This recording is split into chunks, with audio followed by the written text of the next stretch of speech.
Krátkodobný predel.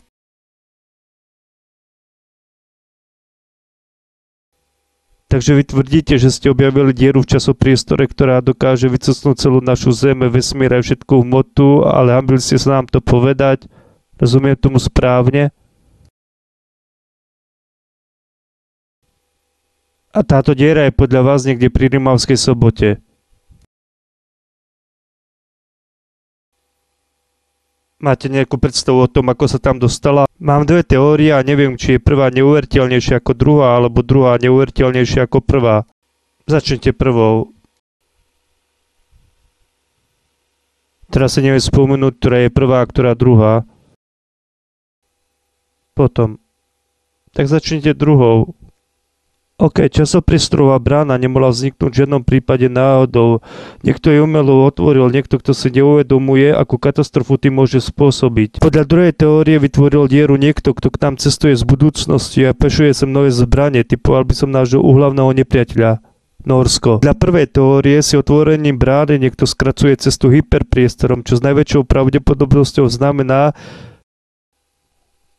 že niekto z ďalekého vesmíru chystá inváziu na Zem. Nemohli ste sa zmýliť? Čísla neklamú. Máme tu špičkových odborníkov.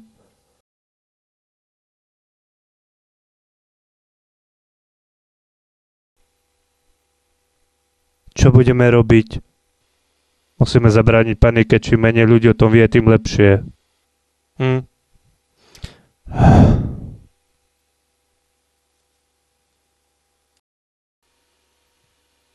Premieta sa vám pred očami film vášho života? Nie. Že vraj sa to zvykne pred smrťou. Bang.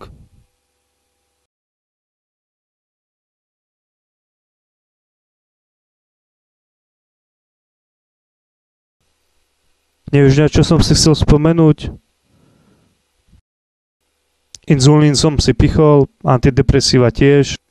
A to čo to bol teraz za rámos, ha? Myslím, že si zabudol na tlmič.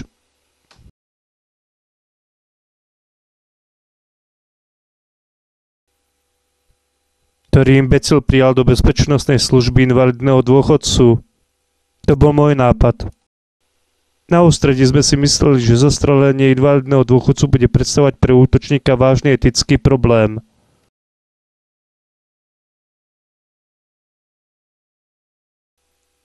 Niečo na tom je. No dobre, ale teraz sme útočníkmi my. S tým sme na ústredí nerátali. Budem to musieť nastoliť na najbližšom zasadaní. Dobre, ale čo teraz? Teraz? Teraz treba zabrániť panike. Musíme na chvíľu upustiť od vysokých etických noriem, ktorá nám vštepila škola a uchyliť sa k teórie menšieho zla. Bang. Bang, bang, bang. Pomôžem ti vysporiadať sa s tým. Bang, bang. Bang. No to by už Adam stačilo. Ja dúfam, že sa na budúce uchýliš teórii menšieho zla aj s tlmičom. Bol by som ti za to veľmi zaviazaný. Tu môže nejaká dramatická hudba ísť.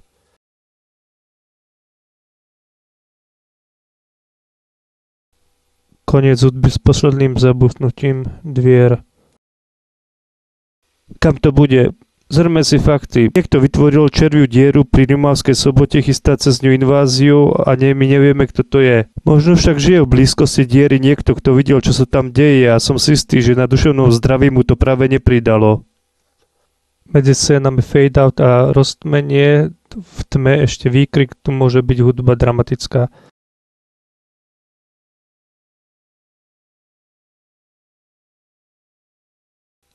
Pán primár? Čo sa to tu deje? Počujeme sa? Haló?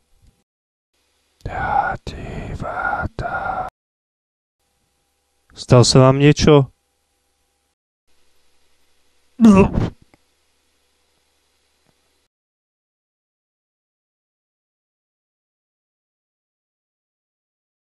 ten už na dnes dohovoril. A čo je pani docentka?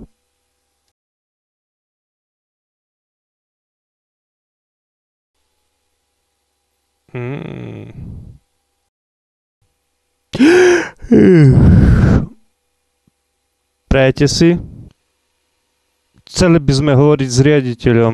Keď si myslíte, že vám to bude niečo platné, viete, včera sme oslavovali Svetový deň boja proti schizofrénii a trochu sme to prehnali, ale môžete sa pokojne vo všetkom vrátiť aj na mňa.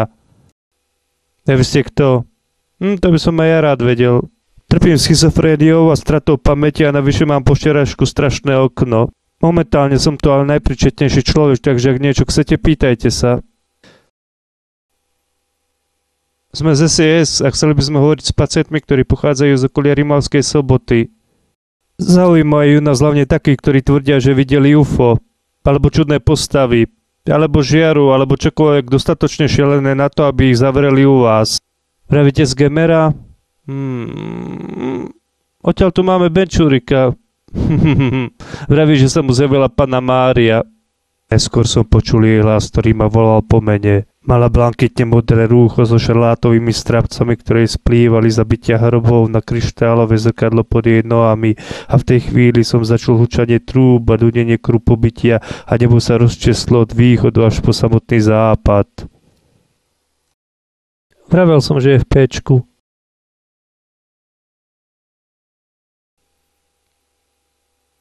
Ja som si istý, že to bola Panna Mária, nemohlo by to byť UFO alebo norské špionážne lietadlo.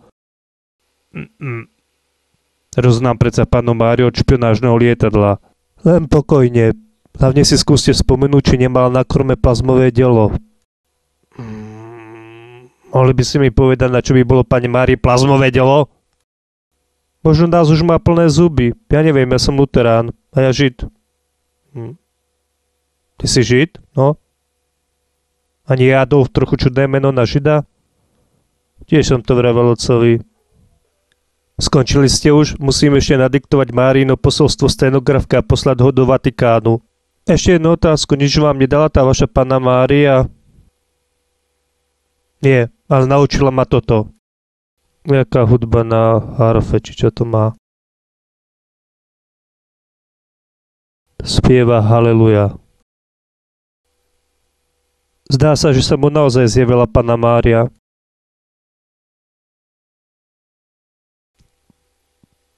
Počkajte, vypustím ho. Nemáte tu ešte niekoho ďalšieho z Rimavskej Soboty?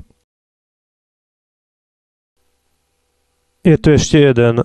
Je to tvrdý oriešok aj pre skúseného psychiatra. Stále kreslí nejaké postavy a žiary, ktorým nikto z nich nerozumie. Myslím, že býva tu na trojke. Dramatická hudba. Tak, ten vám už toho veľa nepovie. Pozrite sa na tie kresby.